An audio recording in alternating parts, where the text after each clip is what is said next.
Assalamualaikum warahmatullahi wabarakatuh. Alhamdulillahi hamdan kama amar. Wassalatu wassalamu ala nabiyil mukhtar wa ala alihi al-athhar wa sahabatihi al-akhyar, amma ba'd. Ma'asyiral muslimin wal muslimat, hadirin hadirat rahimani wa rahimakumullah. Tentunya pada kesempatan malam hari ini kita panjatkan puji dan syukur kita kehadirat Allah Subhanahu wa taala yang telah memberikan berbagai macam bentuk kenikmatan kepada kita semua, dan di antara kenikmatan tersebut adalah kemudahan yang Allah berikan kepada kita untuk bisa kembali hadir di majelis ilmu. Kemudian salawat beserta salam semoga senantiasa tercurah limpahkan kepada Nabi kita Muhammad sallallahu alaihi wasallam, kepada keluarga beliau, para sahabat, serta orang-orang yang senantiasa mengikuti sunnah beliau hingga akhir zaman kelak.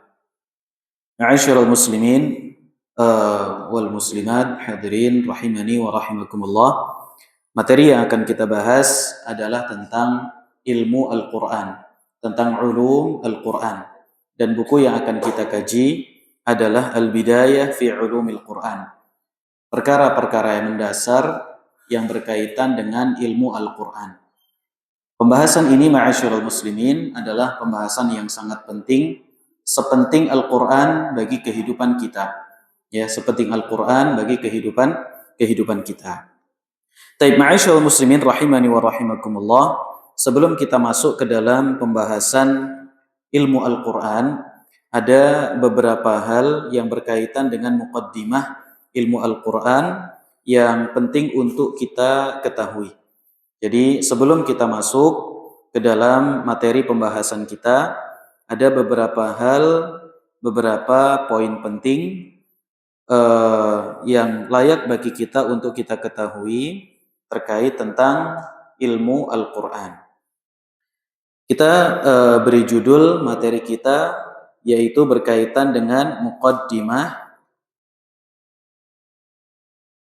muqaddimah ilmu Al-Quran.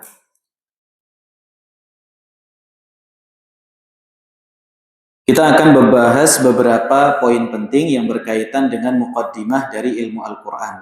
Dan ilmu Al-Quran ini, ma'asyiral muslimin, sangat penting, akan tetapi kita jumpai sebagian besar dari kaum muslimin kurang memperhatikannya, atau bahkan mungkin kurang tersentuh oleh kebanyakan dari kaum muslimin.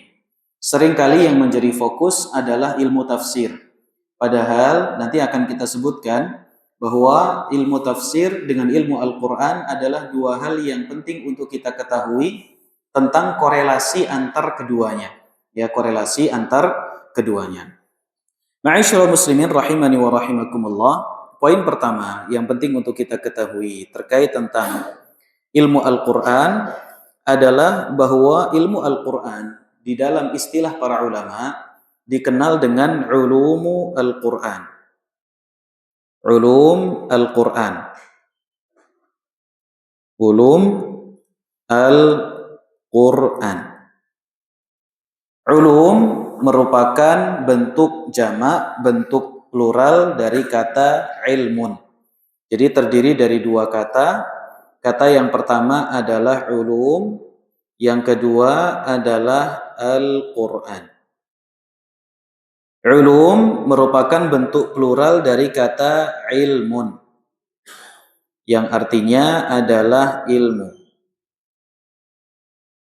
Apa itu ilmu? Ilmu adalah sesuatu yang kalau dijelaskan maka menjadi tidak jelas. Ya, ilmu adalah sesuatu yang apabila dijelaskan maka menjadi bingung. Itu adalah ilmu. Makanya para ulama kita mendefinisikan ilmu dengan naqidul jahli. Ilmu itu adalah dhiddu al-jahli. Adalah lawan dari ketidaktahuan. Lawan dari kebodohan. Secara spesifik, Syekh Muhammad bin Shalih Al-Utsaimin rahimahullahu ta'ala dan juga para ulama yang lainnya tatkala mendefinisikan ilmu, mereka mengatakan bahwa ilmu itu adalah idrakus syai'i ala ma huwa alaihi idrakan jaziman. Mengetahui sesuatu sesuai dengan hakikatnya dengan idrakan jaziman, dengan pengetahuan secara pasti. Itu adalah ilmu. Ilmu adalah idrakus syai', mengenal sesuatu ala ma huwa alaihi, sesuai dengan hakikatnya, sesuai dengan hakikatnya, idrakan jaziman, dengan pengenalan yang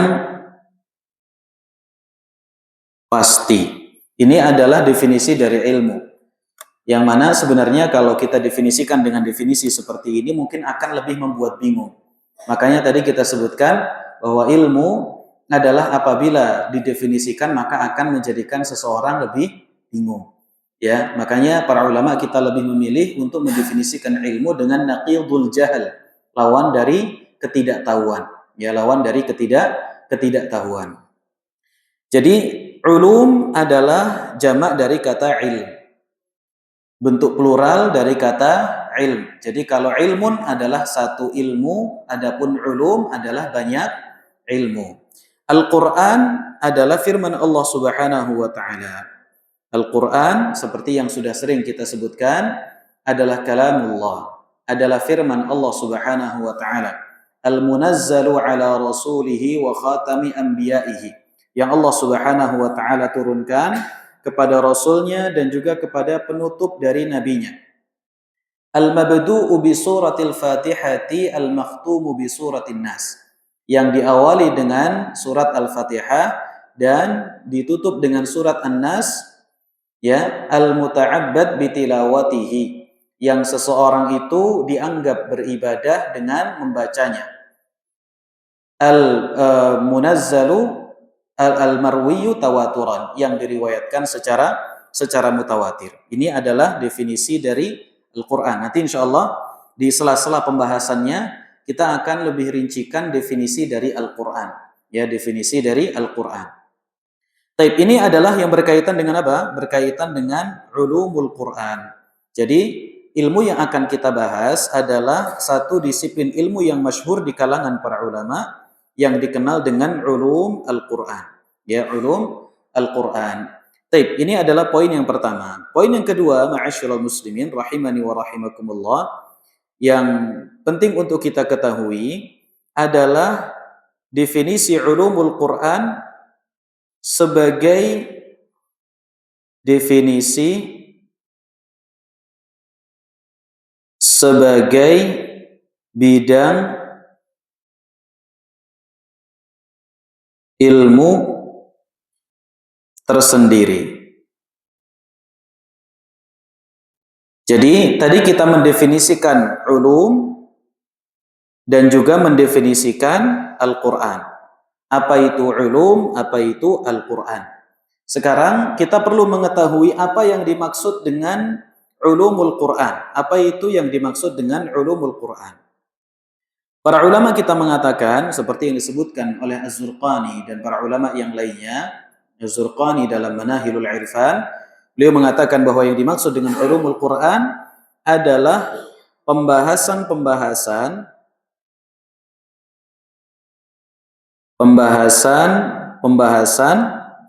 yang berkaitan dengan Al-Quran dari sisi satu, berkaitan dengan turunnya Al-Quran.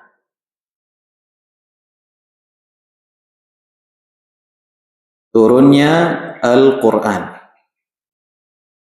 Yang kedua, urutan surat dan ayat. Kemudian yang ketiga adalah pengumpulan Al-Quran.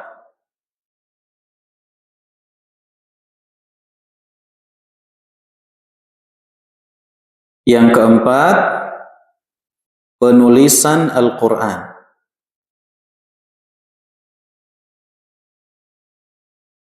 Penulisan Al-Quran.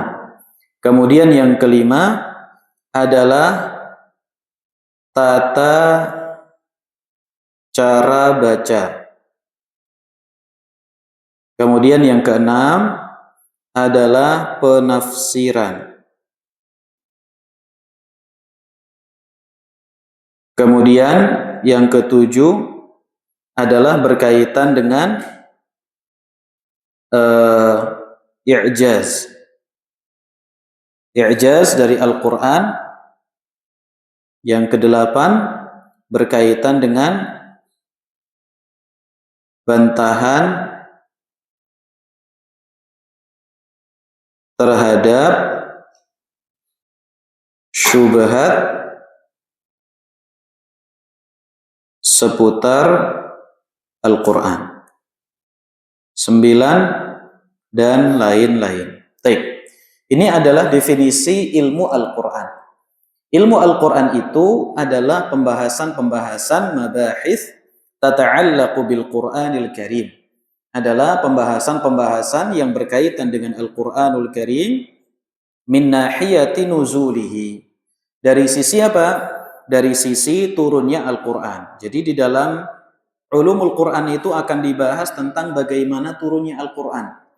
Apa saja, bagaimana caranya, kapan saja turunnya Al-Quran, apa yang pertama kali turun, apa yang terakhir kali turun, apa saja ayat yang turun di Mekah, apa saja ayat yang turun di Madinah, apa saja ayat yang turun di siang hari, apa saja ayat yang turun di malam hari, apa saja ayat yang turun di ranjangnya Nabi, apa saja ayat yang turun tidak di ranjangnya Nabi, apa saja ayat yang turun dalam kondisi safar, ayat yang tidak dalam kondisi safar, dan yang lain sebagainya. Jadi ini berkaitan dengan turunnya Al-Quran.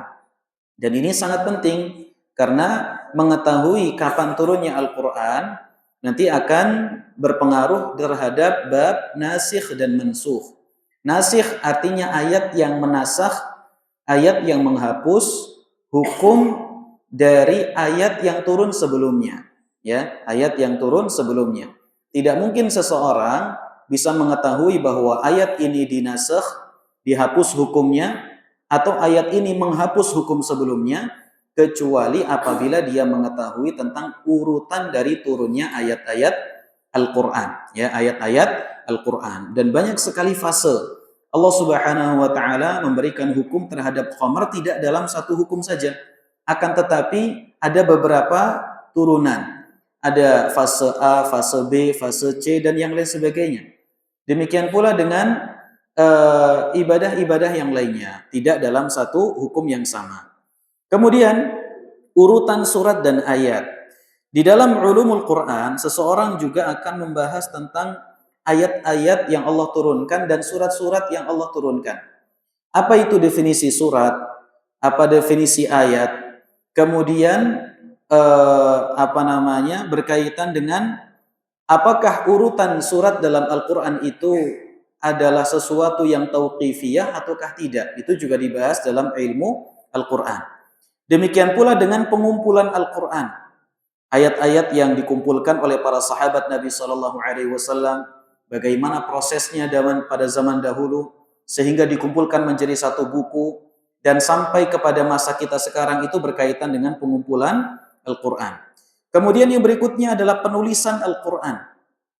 Terkait tentang sejarah, bagaimana Al-Quran itu ditulis. Siapa para sahabat yang zaman dulu bertugas untuk menulis Al-Quranul Karim. Kemudian bagaimana tentang tata cara penulisan Al-Quranul Karim.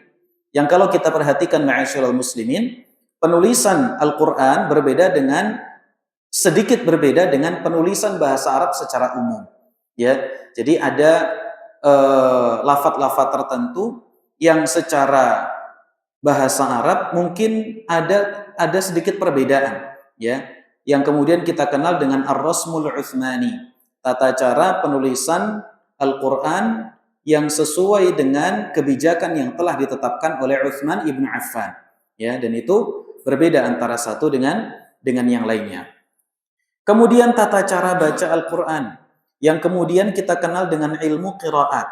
Ya, ada qiraah A, ada qiraah B sampai 10 qiraah, bahkan ada yang mengatakan lebih dari itu. Demikian pula dengan hukum-hukum tajwid, hukum-hukum mat, hukum-hukum bacaan, itu semua berkaitan dengan ilmu Al-Quran.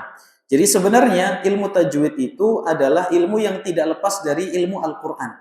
Jadi ilmu tajwid yang kita pelajari dengan berbagai macam bentuk buku dan juga matan ilmunya, itu semua merupakan bagian dari ilmu Al-Quran. Jadi ilmu Al-Quran itu adalah satu bidang ilmu yang sangat luas. Ya, satu bidang ilmu yang sangat luas.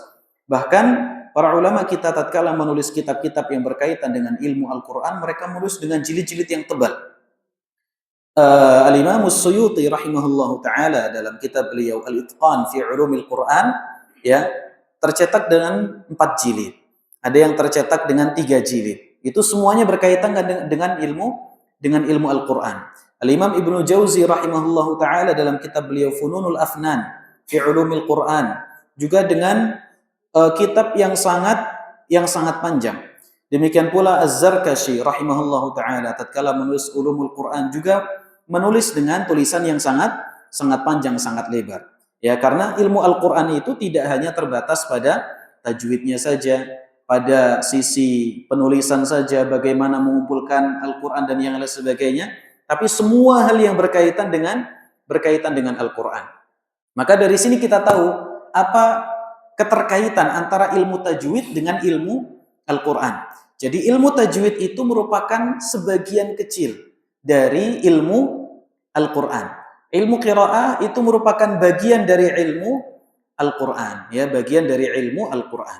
Demikian pula penafsiran Al-Quran. Penafsiran Al-Quran, bagaimana tata cara dalam menafsirkan Al-Quran, siapa ahli tafsir dari kalangan para sahabat Nabi Shallallahu Alaihi Wasallam, ya. Kemudian kitab-kitab tafsir, bagaimana tata cara menafsirkan Al-Quran, apa saja yang menjadi dasar dalam penafsiran Al-Quran, itu semua dibahas dalam ilmu Al-Quran. Ya, makanya Dr. Musa'id At-Tayyar, hafizahullah ta'ala, dalam kitab beliau At-Tahrir fi Ulumil Quran, beliau menyebutkan bahwasanya ilmu tafsir itu adalah bagian dari ilmu Al-Quran. Jadi bukan terpisah, ilmu tafsir sendiri, ilmu Quran sendiri, bukan. Tapi ilmu tafsir seperti halnya ilmu tajwid, yang dua-duanya itu masih satu rumpun yang sama dalam satu keluarga besar, yaitu ilmu Quran, ya, ilmu Al-Quran. Itu adalah ilmu tafsir, ya, ilmu tafsir. Dan pembahasan tentang ilmu tafsir ini juga sangat luas sekali. Bahkan ilmu tafsir menjadi salah satu di antara cikal bakal munculnya ilmu Al-Quran.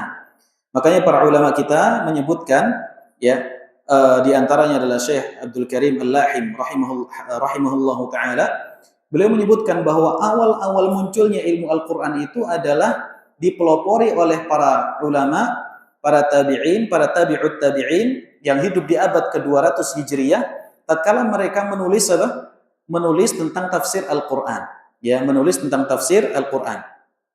Seperti Mujahid Ibnu Jabr rahimahullahu taala, salah seorang ulama pembesar dari kalangan tabi'in.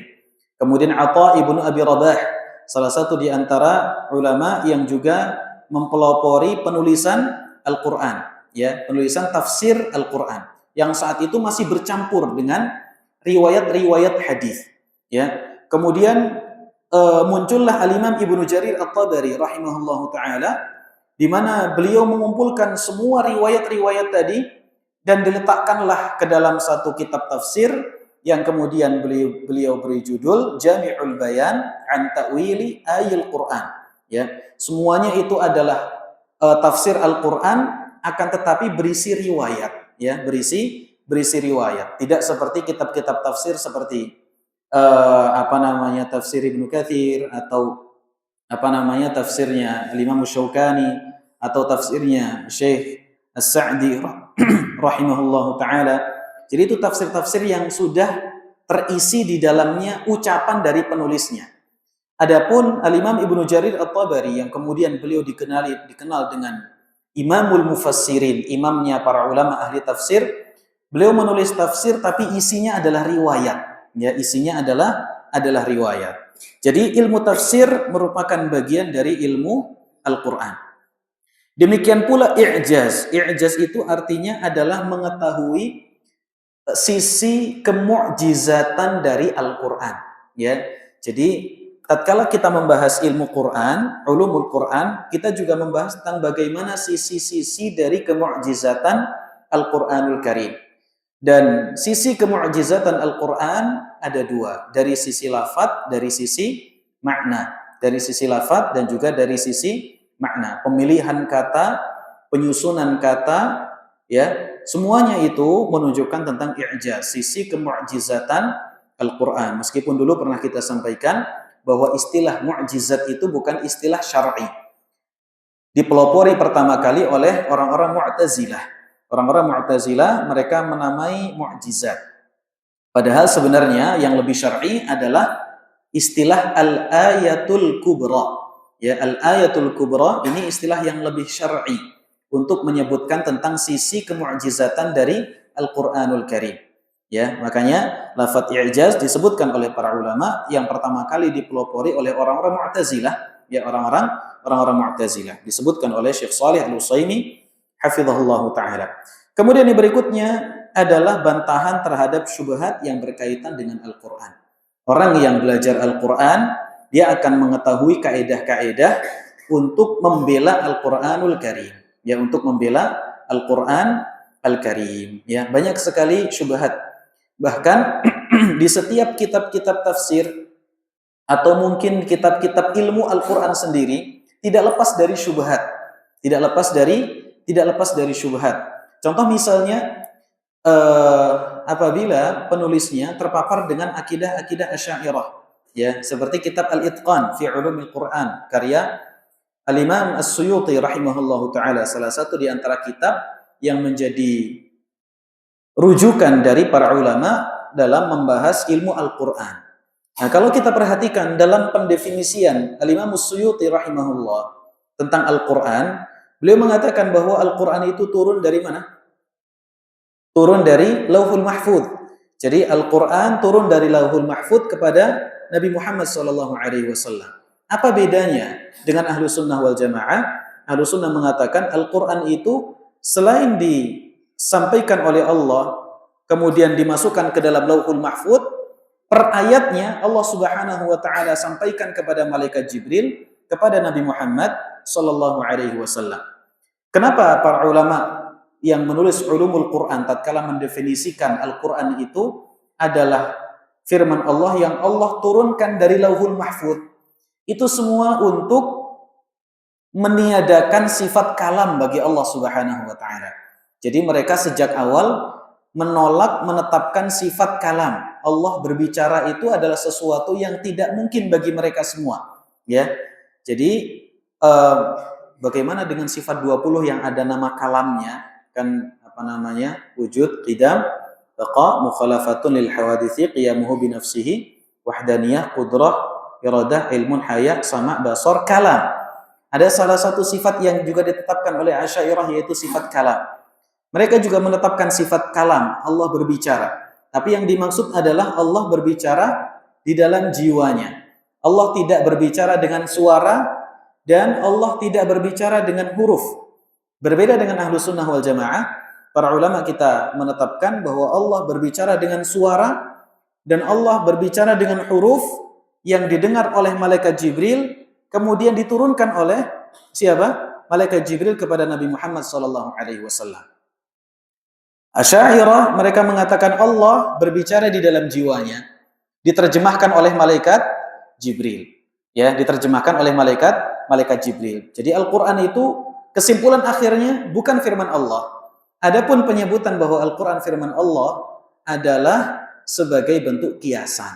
Ya, sebagai bentuk kiasan. Jadi ini adalah salah satu perkara yang menjadi simpul perselisihan antara Ahlu Sunnah dengan Asy'ariyah, khususnya yang berkaitan dengan pendefinisian apa? Al-Qur'anul Karim. Orang kalau tidak belajar maka dia tidak akan tahu. Ini sangat sering sekali disampaikan bahwasanya khususnya di bulan Ramadan, ya. bahwa penceramah menyampaikan Al-Quran diturunkan dari Lauhul Mahfuz menuju Nabi Muhammad. Kemudian kita tatkala kita tidak belajar ilmu Al-Quran, apa yang kita lakukan? Mantuk-mantuk, gitu ya, karena ngantuk. Teklak-tekluk.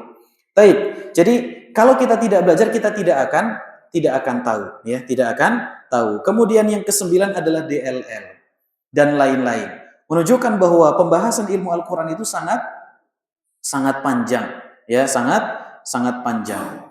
Jadi ini ma'asyiral muslimin rahimani wa rahimakumullah, berkaitan dengan apa yang dimaksud dengan ilmu Al-Quran.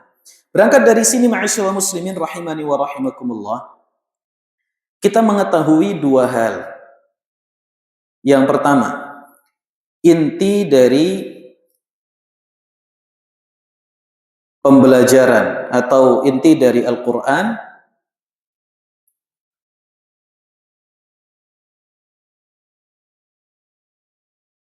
adalah satu, qiraatuhu,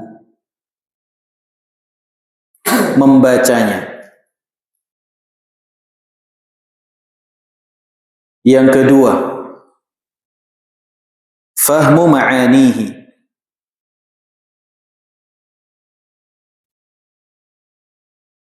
fahmu ma'anihi, memahami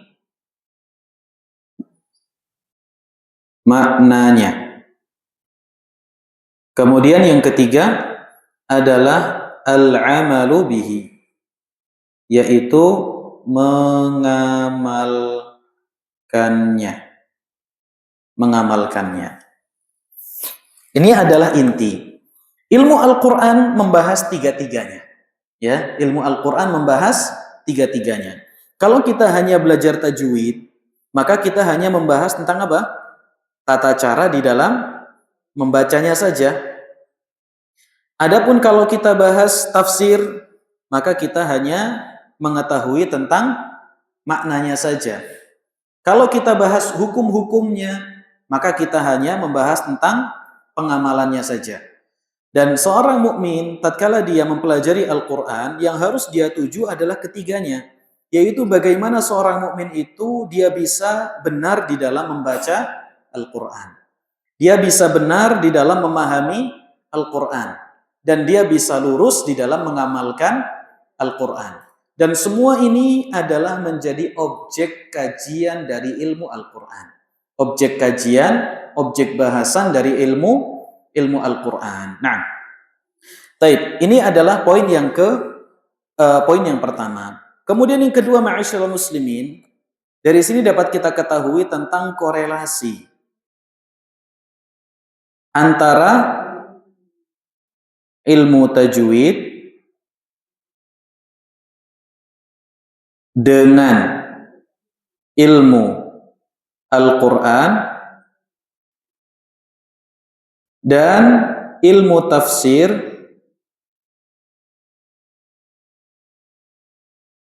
dengan ilmu Al-Quran, ya, dengan ilmu Al-Quran. Taib. Apa korelasinya, Pak? Korelasinya adalah, nah, lingkaran yang besar ini adalah ilmu Al-Quran. Kemudian ada lingkaran di dalamnya. Ini adalah ilmu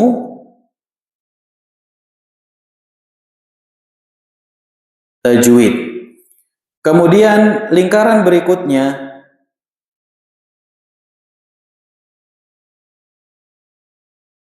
ini adalah ilmu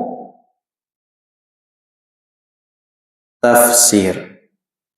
Ya, ini adalah ilmu apa? Ilmu tafsir. Baik. Afwan. Keliru. Kotaknya keliru.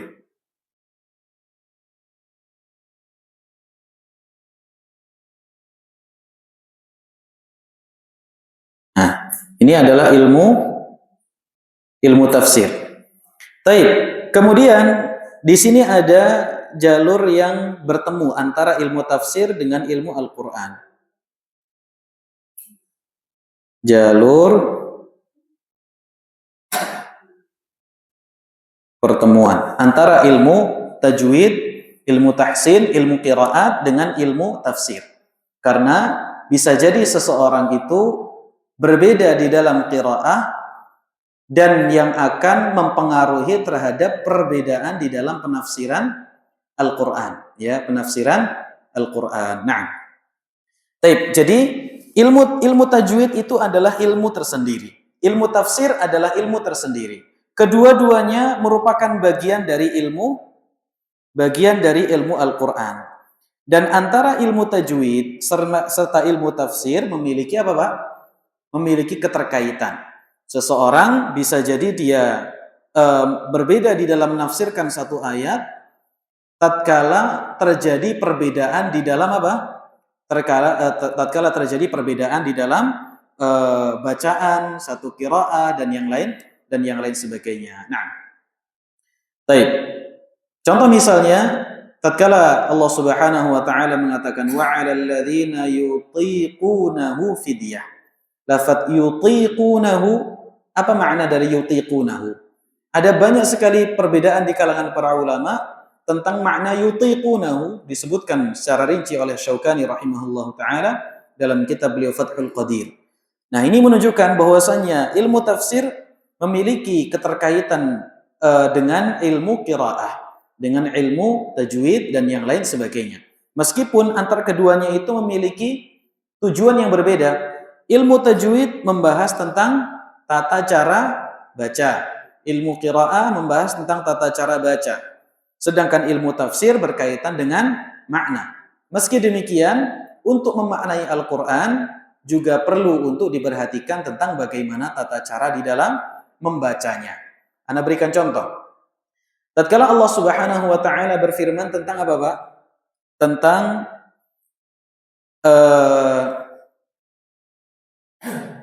hunna ummul kitabi wa ukharu mutasyabihat.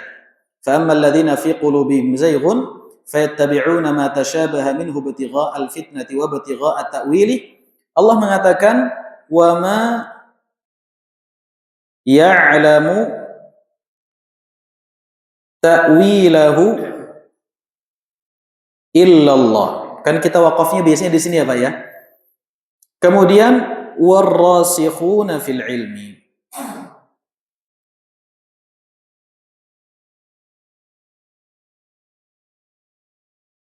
Allah Subhanahu wa taala berbicara tentang apa?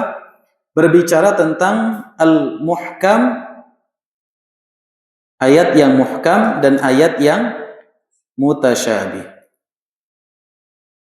Apa yang dimaksud dengan ayat yang muhkam dan ayat yang mutasyabih tentunya panjang, insyaallah nanti akan kita bahas di dalam babnya.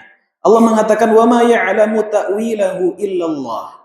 Tidak ada yang mengetahui takwilnya kecuali Allah Subhanahu wa taala. Kemudian kita jumpai di sini ada tanda waqaf, ya, tanda waqaf. Tatkala seseorang itu waqafnya berbeda, dia mengatakan wa ma ya'lamu ta'wilahu illallah, menunjukkan bahwa tidak ada yang mengetahui tentang bagaimana makna dari ayat mutasyabih. Jadi mutasyabih itu ada dua, Pak. Mutasyabih mutlak, yang kedua mutasyabih nisbi. Ayat mutasyabih itu ayat yang belum jelas, samar-samar, bahasanya semacam itu, ya. Ada yang mutasyabih mutlak. Mutasyabih mutlak itu adalah ayat yang tidak jelas, yang tidak diketahui oleh semuanya. Tidak diketahui oleh semuanya. Dan ada ayat yang mutasyabih. Ayat yang mutasyabih nisbi itu adalah ayat yang tidak diketahui kecuali oleh orang-orang yang berilmu saja. Tatkala seseorang mengatakan wa ma ya'lamu ta'wilahu illallah, tidak ada yang mengetahui takwilnya kecuali Allah, berarti takwil di sini maksudnya adalah takwil tentang ayat mutasyabih yang mutlak. Tatkala seseorang waqaf wa ma ya'lamu ta'wilahu illallah warrasikhuna fil ilm, kemudian dia waqaf di sini, maka yang dimaksud adalah mutasyabih. Wala ya'lamu ta'wilahu, takwil dari ayat mutasyabih nisbi kecuali Allah, dan kemudian orang-orang yang rasikh di dalam ilmu. Jadi kalau kita perhatikan, beda di dalam wakaf akan berpengaruh terhadap penafsiran dari suatu ayat dan pemaknaan dari suatu ayat. Nah, baik. Ini adalah sedikit contoh ya berkaitan dengan ilmu pembahasan dari ilmu Al-Qur'an. Kemudian ma'asyiral muslimin rahimani wa rahimakumullah. Poin yang berikutnya adalah apa faedah dari belajar ilmu Al-Qur'an.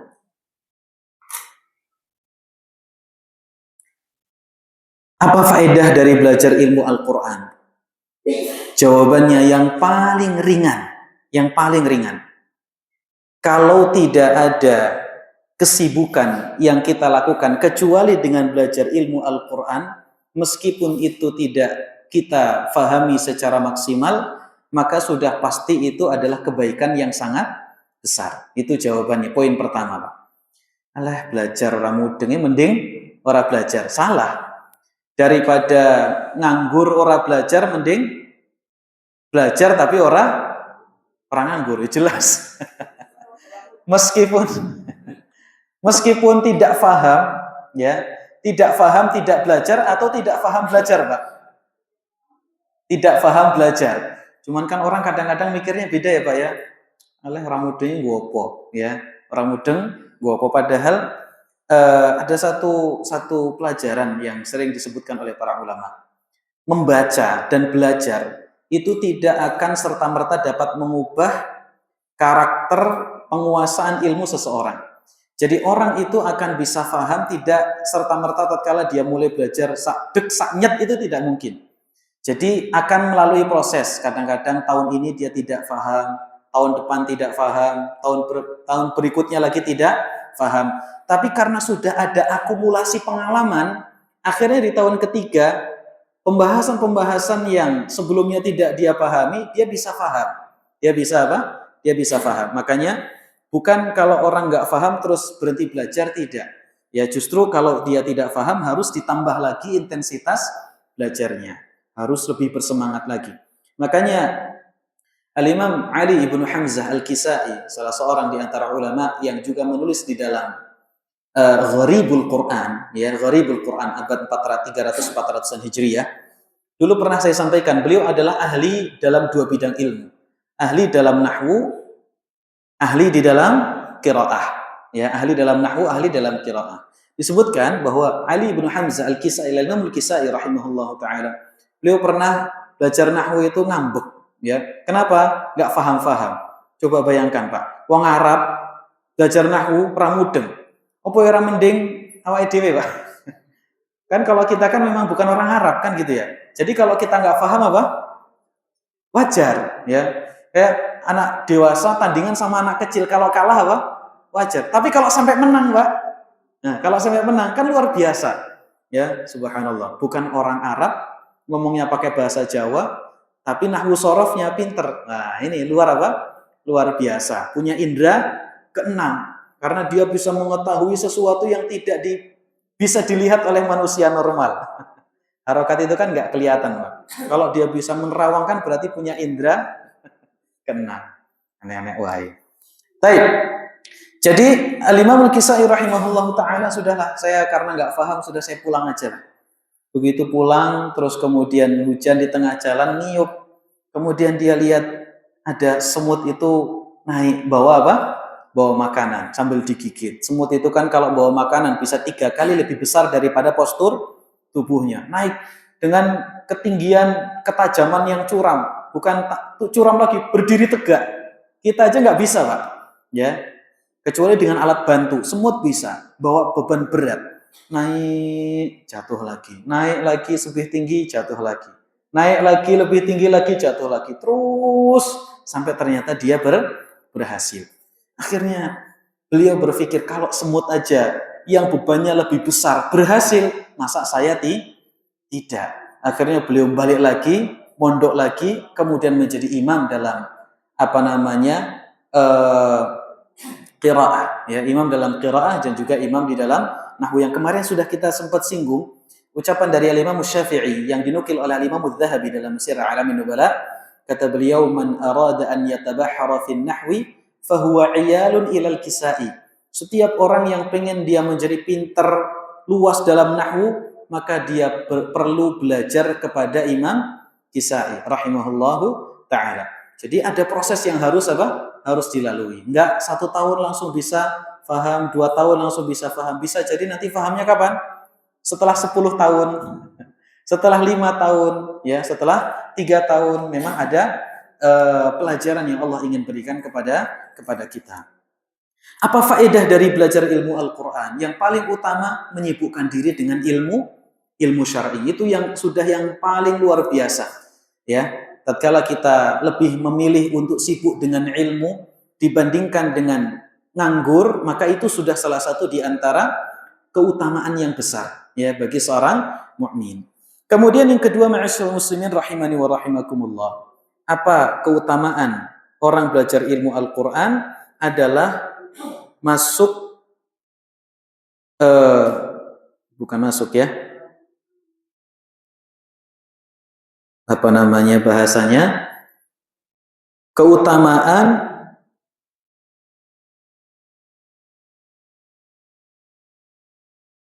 mempelajari Al-Quran. Mendapat keutamaan berupa mempelajari Al-Quran. Nabi SAW, beliau pernah mengatakan, khairukum man ta'allamal Qur'ana wa 'allamah. Sebaik-baik orang adalah orang yang mempelajari Al-Quran dan orang yang mengajarkannya. Seringkali kita batasi orang yang mengajarkan Al-Quran itu hanya mengajarkan tata cara baca saja. Padahal tadi sudah kita sebutkan, Al-Quran itu ada 3 objek yang penting di dalamnya. Objek yang pertama itu adalah membacanya. Objek yang kedua adalah memahami maknanya. Objek yang ketiga adalah mengamalkannya. Jadi orang yang mengajarkan Al-Quran, sebaik-baik kalian adalah orang yang mengajarkan Al-Quran, bukan berarti kalau orang mengajarkan akidah terus tidak baik, tidak. Karena semuanya itu adalah bagian dari mengajarkan Al-Quran. Orang yang mengajarkan tata cara bacanya ya menjadi sebaik-baik orang. Orang yang mengajarkan tafsir Al-Quran juga menjadi sebaik-baik orang. Orang yang mengajarkan tentang bagaimana menerapkan Al-Quran juga menjadi sebaik-baik orang. Tatkala Nabi mengatakan sebaik-baik kalian adalah orang yang mempelajari Al-Quran dan mengajarkannya, maka kebaikan itu berlaku untuk orang yang mengajarkan 3 misi utama di dalam Al-Quran tersebut. Termasuk orang yang mempelajari ilmu Al-Quran. Maka dia menjadi sebaik-baik sebaik-baik orang.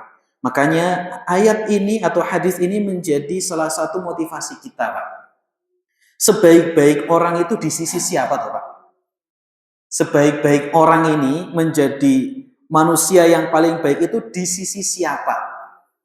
Kalau jenengan habis belajar Al-Quran dari sini, terus kumpul sama teman-temannya jenengan, menjadi sebaik-baik orang atau tidak, Pak? Menjadi sebaik, dianggap sama manusia, ini yang paling baik, atau biasa saja, bro, gitu. Masih dianggap biasa. Sebaik-baik orang ini adalah di sisi Allah Subhanahu wa Ta'ala, di hadapan para malaikat Allah Subhanahu wa Ta'ala. Bahkan sebenarnya di hadapan manusia mereka juga yang paling baik. Hanya orang tidak memandang saja. Hanya orang tidak mengetahui hal tersebut. Nah, kita sudah adzan. Kita adzan terlebih dahulu, insya Allah kita lanjutkan setelah adzan. Sallallahu wasallam ala nabi.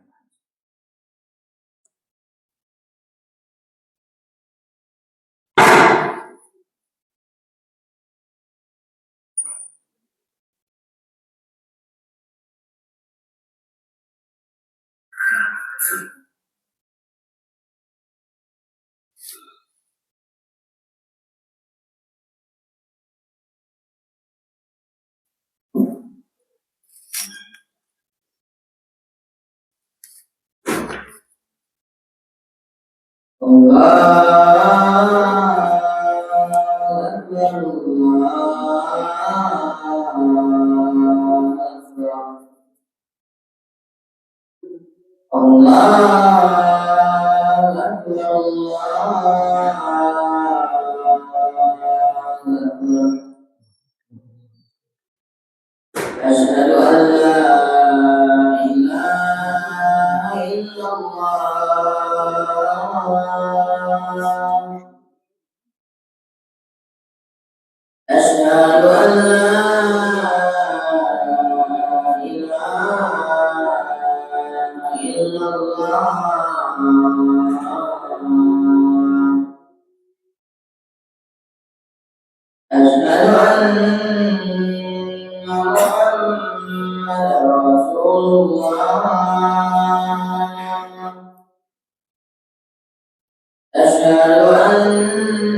Alhamdulillah, wassalatu wassalamu ala rasulillah wa ala alihi wa sahbihi wa man tabi'ahu wa nasarahu wa wala wa la hawla wa la quwata illa billah ma ba'd. Kemudian yang kedua, faedah kita mempelajari ilmu Al-Quran yang berikutnya adalah ilmu Al-Quran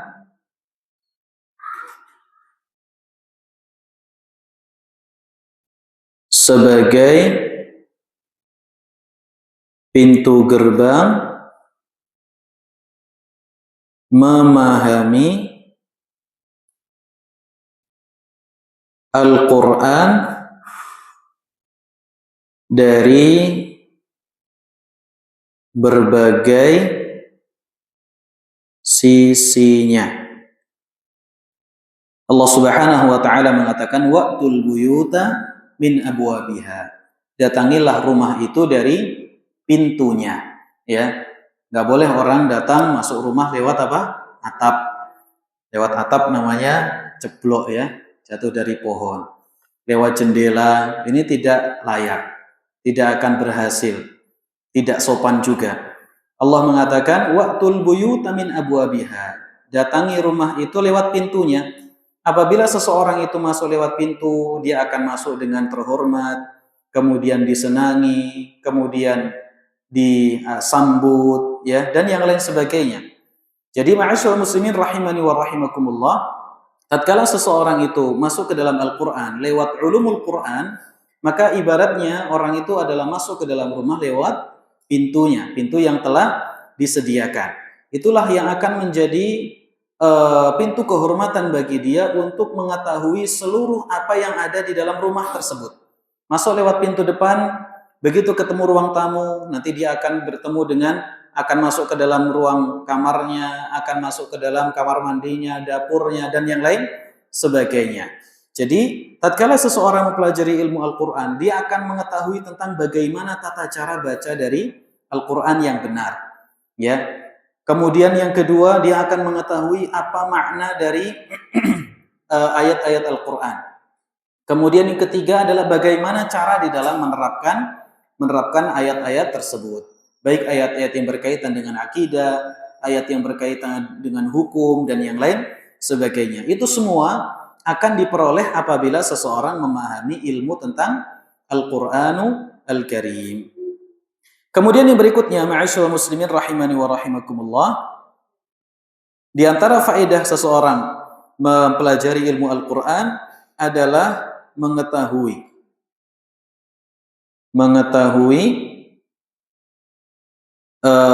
tentang besarnya perhatian para ulama tentang Al-Quran. Mengetahui tentang besarnya perhatian para ulama terkait dengan apa? Dengan Al-Quran. Karena semua berkaitan dengan Al-Quran dibahas oleh para ulama. Dan semuanya punya kitab-kitabnya tersendiri. Ya, semuanya punya kitab-kitabnya tersendiri. Mulai dari era ulama abad ke-400-an Hijriah. Jadi ilmu Al-Quran itu melewati dua fase. Fase pertama adalah marhalatun qabla tadwin wa marhalatun ba'da tadwin. Satu marhalah, satu tingkatan sebelum ilmu Al-Quran itu dibukukan. Ya, ilmu Al-Quran sebelum dibukukan menjadi satu ilmu tersendiri, konstruksi ilmu yang khusus. Sebelumnya ilmu Al-Quran itu sudah ada, akan tetapi belum tercatat. Sebagaimana ilmu-ilmu yang lainnya. Akidah pun juga belum tercatat waktu itu. Fikih juga belum tercatat.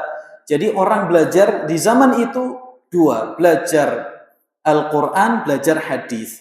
Ya, kalau orang belajar Quran, belajar hadis, maka dia akan mendapatkan semuanya. Waktu itu belum menjadi disiplin ilmu yang khusus. Barulah kemudian belakangan banyak para ulama yang kemudian menulis kitab-kitab tersendiri yang berkaitan dengan ilmu Al-Quran. Seperti yang tadi kita sebutkan, Imam Az-Zarkashi dalam kitab beliau Al-Burhan fi Ulumil Quran, ya. Kemudian Al-Imam As-Suyuti dalam kitab beliau Al-Itqan fi Ulumil Quran. Kemudian Al-Imam Az-Zurqani dalam Manahilul Irfan fi Ulumil Quran. Fahad Ar-Rumi dalam Ulumul Quran. Man-Na' Al-Qattan dirasat fi Ulumil Quran. Dan yang lain sebagainya. Para ulama mereka menulis kitab-kitab yang baku yang berkaitan dengan ilmu Al-Quran. Demikian pula ilmu tafsir sendiri. Kitab-kitab tafsir yang sangat banyak. Mulai dari tafsir Al-Quran dengan hadis seperti tadi. Tafsir At-Tabari, Jami'ul Bayan an Ta'wil Ayil Quran. Ada tafsir dengan ra'yu, dengan pendapat. Ya, salah satu contohnya adalah tafsir As-Sa'di. Ya, tafsir As-Sa'di adalah tafsir bir-ra'yi, tafsir dengan pendapat. Tafsir dengan pendapat. Dan tafsir-tafsir yang lainnya, tafsir Ibnu Katsir, tafsir Al-Qurtubi, tafsir At-Tahrir wa Tanwir karya Imam Ibnu Ashur, kemudian Al-Muharrarul Wajiz karya Imam Ibnu Atiyah, ya, kemudian Az-Zamakhsyari tafsir bahasa dan yang lain sebagainya, tafsir Al-Kasyaf, tafsirnya Az-Zamakhsyari, dan begitu banyak kitab-kitab tafsir. Demikian pula dengan usulut tafsir, ilmu yang menjadi gerbang pembuka untuk memahami tafsir Al-Quran. Ya, ini juga ditulis oleh para ulama. Al-Imam At-Tabari dalam muqaddimah kitab tafsir beliau menulis muqaddimah yang sangat penting yang berkaitan dengan tata cara di dalam menafsirkan Al-Quran. Demikian pula ulama-ulama yang belakangan seperti Syekhul Islam Ibnu Taimiyah rahimahullah taala, beliau punya risalah khusus yang berkaitan dengan muqaddimatun fi usul tafsir, muqaddimah tentang usul tafsir. Ya, kemudian Syekh Muhammad bin Shalih Al-Utsaimin, beliau punya kitab tentang usulun fit tafsir, tentang usul tafsir. Kemudian juga dengan Dr. Musa'id At-Tayyar yang tadi sudah kita sebutkan, At-Tahrir fi Ulumit Tafsir. Itu juga berkaitan dengan ilmu tafsir Al-Quran. Kemudian Syekh Abdurrahman bin Nasir As-Sa'di, ya, beliau punya kitab tentang kaidah-kaidah untuk menafsirkan Al-Quran. Ya, kaidah-kaidah tentang menafsirkan Al-Quran. Semua itu berkaitan dengan tafsir. Belum lagi yang berkaitan dengan tajwidnya. Ya, berkaitan dengan tajwid. Ini semua menunjukkan kepada kita bahwa para ulama itu perhatiannya terhadap Al-Quran begitu besar. Ya, begitu besar. Makanya perlu untuk kita tanya terhadap diri kita, seberapa besar perhatian kita terhadap Al-Quran. Sedangkan mereka yang berilmu saja begitu perhatian mereka terhadap Al-Qur'anu Al-Karim.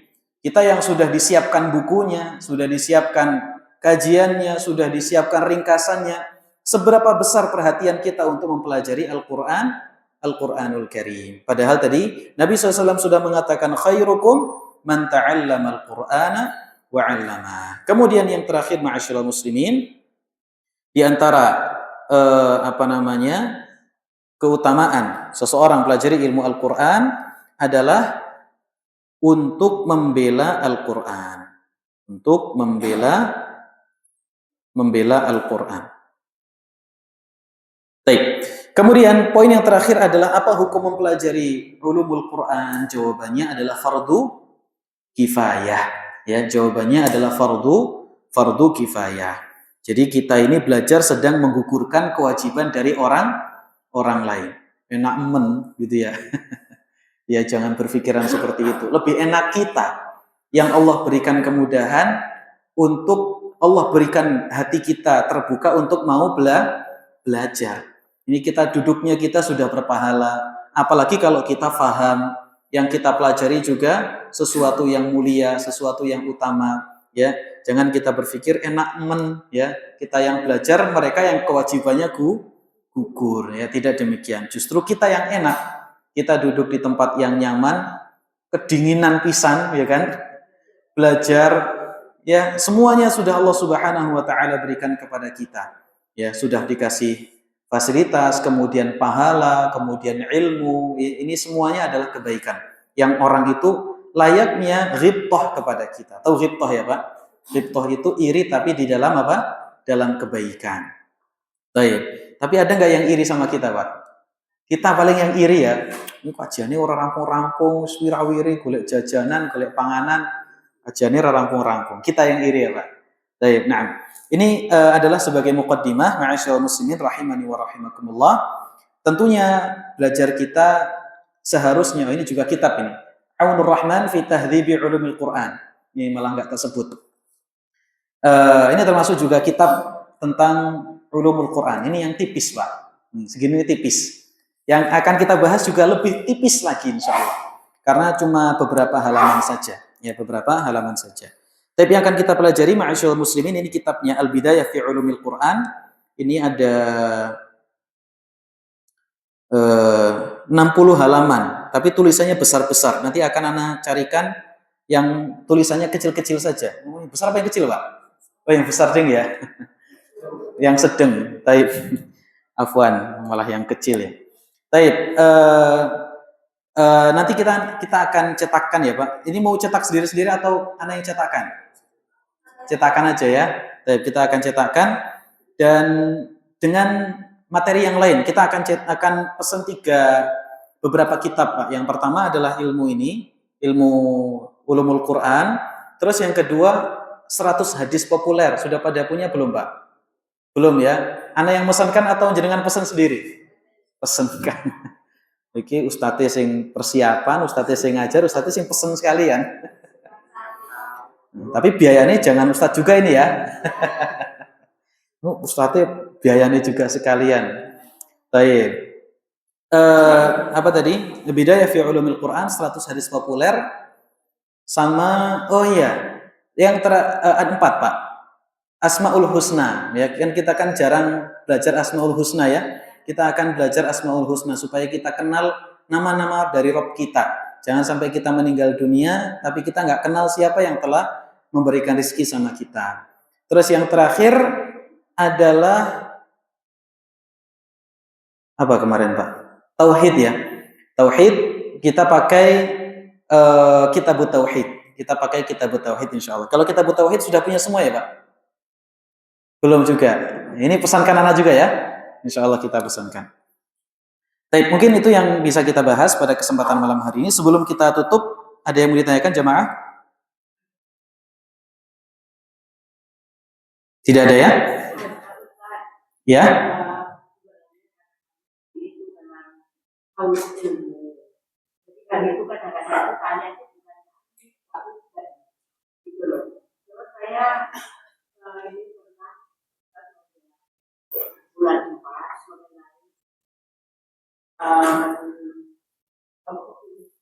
Tentang Al-Quran itu membaca artinya itu terkait dengan punya cara untuk bisa memahami itu.